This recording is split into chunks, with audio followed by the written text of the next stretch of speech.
दहशतवादी हल्ल्यानंतर भारत सरकारचा पाकिस्तानला दणका। भारत पाकमधील सिंधू जलकरार स्थगित, अटारी बॉर्डर बंद करण्याचाही निर्णय। तसंच पाकिस्तानी नागरिकांना 48 तासात भारत सोडण्याचे केंद्राचे आदेश।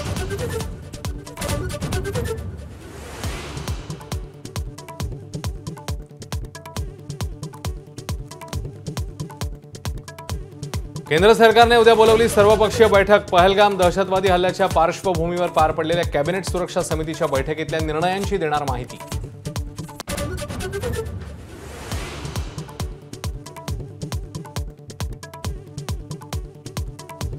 जम्मू काश्मीरमधल्या दहशतवादी हल्ल्यात जीव गमावलेल्या चौघांचं पार्थिव राज्यात। मोने जोशी आणि लेले यांच्या पार्थिवावर मुख्यमंत्र्यांच्या उपस्थितीत डोंबिवलीमध्ये अंत्यसंस्कार, तर देसलेंना अखेरचा निरोप देताना पनवेलकर बोलले। पहलगामच्या हल्ल्यात कोणी जीवनसाथी गमावला तर कोणी लाडका पुतण्या। काळीज पिळवटून टाकणारा नातेवाईकांचा आक्रोश। अश्रूंचा ओघ थांबेना, महाराष्ट्रासह देश शोकाकुल।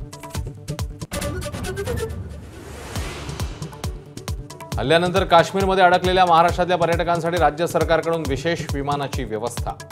खर्च सरकार करणार। उपमुख्यमंत्री एकनाथ शिंदेंसह मंत्री गिरीश महाजन काश्मीरमध्ये दाखल।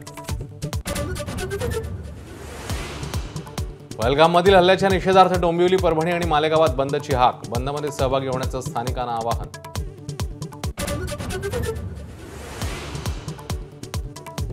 पहलगाम हल्ल्यात मृत्युमुखी पडलेले नौदल अधिकारी विनय नरवाल यांना नौदलाकडून मानवंदना। पत्नी हिमांशी यांचा आक्रोश ऐकून देश सुन्न। पहलगाम हल्ल्यातील 4 दहशतवाद्यांचा फोटो समोर, 2 स्थानिक तर 2 पाकिस्तानी असल्याचं उघड। नराधमांना लवकरात लवकर कंठस्नान घालण्याची मागणी। पहलगाम हल्ल्यानंतर सर्व दहशतवादी रात्रीच पाकिस्तानात परत गेल्याची शक्यता। 40 मिनिटं बेधुंद गोळीबार करून अतिरेक्यांकडून 26 जणांची हत्या। दहशतवादी हल्ल्यानंतर काश्मीरमधली पर्यटन स्थळं ओस, देशभरातले पर्यटक माघारी।